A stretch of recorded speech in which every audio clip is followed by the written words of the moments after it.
Kamu pikir dengan menaiki pesawat terbaru, penerbanganmu akan aman? Tidak juga. Pesawat komersial modern sangatlah kuat. Salah satu pesawat komersial tertua, Boeing 737-200, yang pertama kali terbang 40 tahun lalu, masih terbang rutin 3-4 kali sehari saat ini. Tapi, bagaimana dengan pesawat yang sudah pensiun? Pesawat yang sudah tidak digunakan lagi punya beberapa pilihan. Salah satu pilihan yang paling umum adalah disimpan saja. Sepertinya itu bagus dijadikan nama tempat penyimpanan akhir. Kuburan simpan saja. Sepertinya kurang bagus ya. Tempat paling ideal untuk menyimpan pesawat adalah gurun pasir dengan iklim kering. Di sana, pesawat tak akan cepat berkarat. Tak boleh ada badai pasir ataupun garam di udara area itu.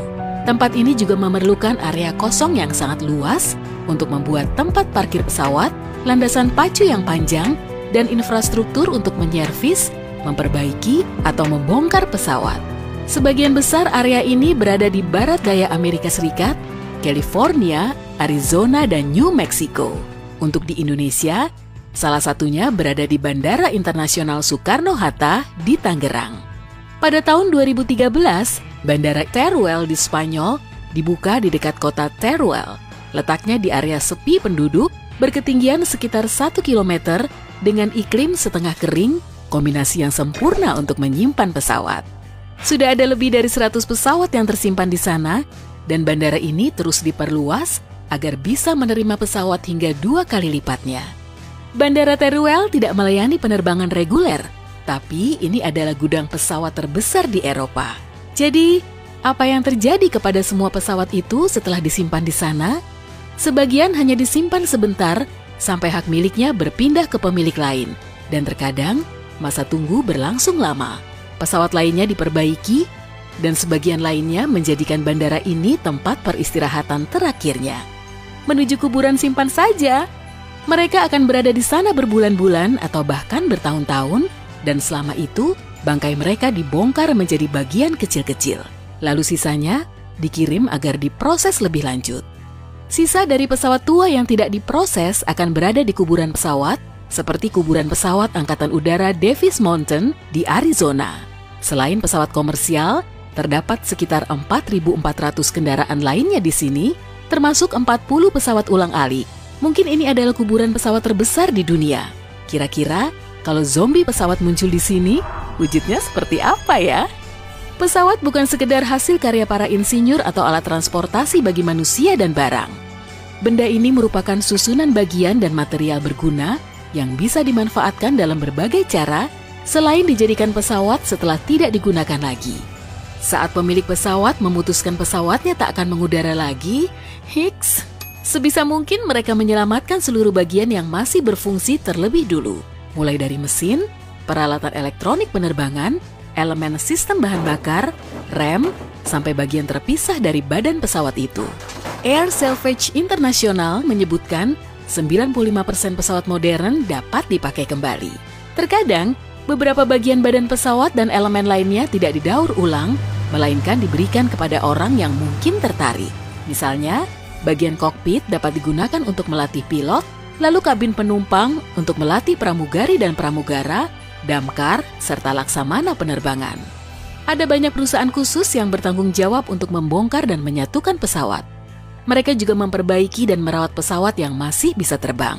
Contohnya, British Air Salvage International menyatakan mesin yang masih berfungsi harganya sekitar 25-50 miliar rupiah atau sekitar 85% dari harga pesawat tua. Pesawat yang sudah pensiun juga sering dipesan oleh Hollywood.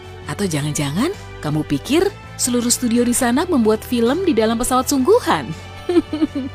Di Universal Studios ada lokasi rekaman pesawat jatuh luar ruangan yang berukuran sangat besar.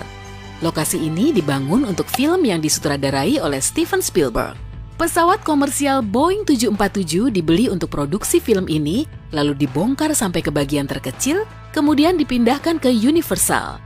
Harga pesawat tersebut 800 juta rupiah, harga yang masuk akal untuk Boeing 747 tua. Tapi yang mahal justru pengirimannya. Mereka harus memakai truk, pengawalan polisi dan helikopter, sehingga biaya totalnya mencapai 2,7 miliar rupiah. Setelah produksi film selesai, seluruh set ini ditinggalkan seperti saat syuting berlangsung. Kini, pengunjung bisa melihatnya saat mengikuti tur di studio ini. Dan yap, lokasinya terlihat sangat keren. Mungkin bentuk penghormatan terbesar untuk pesawat tua adalah dipamerkan di museum. Misalnya, di museum khusus penerbangan, seperti Museum Nasional Angkatan Udara Amerika Serikat di Dayton, Ohio, atau tempat berbagai kendaraan dipamerkan, seperti Museum Auto dan Teknik di Sinsheim, Jerman, sebuah museum teknologi di Jerman. Ini menjadi satu-satunya museum di dunia tempat kita bisa melihat dua pesawat penumpang supersonik yang dulu pernah digunakan dalam penerbangan komersial, Concorde milik Inggris dan Prancis, serta Tu-144 milik Uni Soviet. Salah satu koleksi mesin udara yang paling mengesankan berada di Museum Laut, Udara dan Luar Angkasa Intrepid di New York, yakni kapal induk yang telah diubah menjadi museum. Koleksi yang dipamerkan di sini bukan hanya pesawat militer Amerika Concorde, tapi juga pesawat luar angkasa seperti pesawat ulang-alik Enterprise dan Soyuz. Pesawat tersebut ditambatkan di tepi sungai Hudson di dermaga 86 dengan latar gedung pencakar langit Manhattan. Pesawat juga terkadang dijadikan monumen di berbagai negara. Kebanyakan dari pesawat ini adalah pesawat militer berukuran kecil yang menjadi pengingat atas para pilot heroik. Namun terkadang, pesawat penumpang berukuran besar juga menjadi monumen sebagai pengingat seluruh masa keemasan dalam sejarah penerbangan. Ada kalanya pesawat tua punya kesempatan untuk memulai kehidupan baru. Bahkan pesawat ini dapat diubah menjadi restoran atau aula pameran. Kamu bisa melihat pesawat Boeing 747-200 direkonstruksi menjadi hotel yang diparkir di Bandara Arlanda di Stockholm. Hotel ini bernama STF Jumbo Stay. Pesawat ini terbang pertama kali pada tahun 1976 dan terus terbang hingga 2002, yaitu saat maskapai pemilik pesawat ini bangkrut. Disinilah pesawat tersebut bersemayam selamanya. Sekarang, hotel tersebut menawarkan akomodasi berjenis hostel dan kamar terpisah yang dilengkapi kamar mandi. Kamar terbaik dan paling unik di sini berada di salah satu kokpitnya. Tamu yang menginap di sini tak hanya mendapatkan kamar mandi, tapi juga balkon lengkap dengan pemandangan lapangan terbang.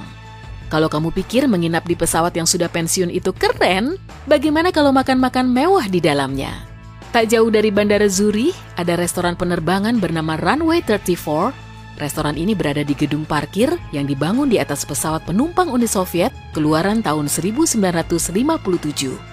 Pesawat vintage lainnya adalah pesawat berusia 60 tahun, Lockheed Constellation alias Connie, dipindahkan menggunakan truk dari Maine ke New York untuk dijadikan bar dan restoran unik di Hotel TWA.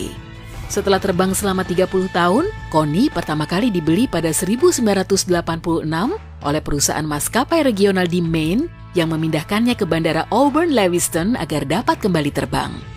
Namun, beberapa bagiannya malah dijual untuk memperbaiki pesawat Connie lain. Hingga akhirnya, Hotel TWA memberikannya kehidupan baru. Bahkan dalam beberapa kasus yang lebih langka, pesawat tua seperti Connie dapat kembali mengudara. Penerbangan reguler terakhir pesawat Lockheed Constellation dilakukan pada 11 Mei 1967, sekitar 21 tahun setelah pesawat ini pertama kali terbang melintasi Samudra Atlantik dari New York ke Paris. Pengoperasian kargo kecil dan pengangkutan sesekali dilakukan hingga awal tahun 90-an. Sayangnya, era pesawat berpendorong baling-baling tipe piston telah usai dan Constellation adalah bintangnya.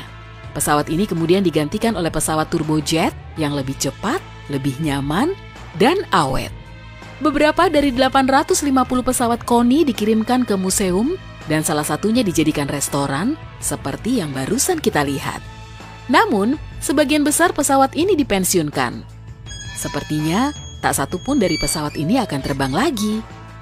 Untungnya, pesawat Constellation yang terakhir dan masih dapat terbang berhasil ditemukan oleh para penggemar pesawat jenis ini di Republik Dominika. Pesawat ini diperbaiki di Amerika Serikat, diterbangkan ke Swiss, lalu dipakai untuk penerbangan berpenumpang untuk hiburan jarak dekat. Penerbangan ini akan membawamu dari Bandara Basel, lengkap dengan pelajaran sejarah mengenai Constellation dan pengalaman menjadi penumpang pesawat tahun 1950-an.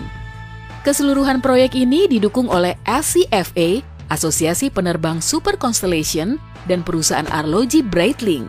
Sayangnya, Proyek ini juga terpaksa berakhir setelah Breitling menarik seluruh dananya. SCFA gagal mendanai proyek ini sendiri dan tak lama setelahnya mengumumkan bahwa penerbangan menaiki Coney tak dapat dilakukan lagi. Ya, lagi pula tak ada yang abadi di dunia ini. Cepat atau lambat, semuanya menjadi penghuni kuburan simpan saja.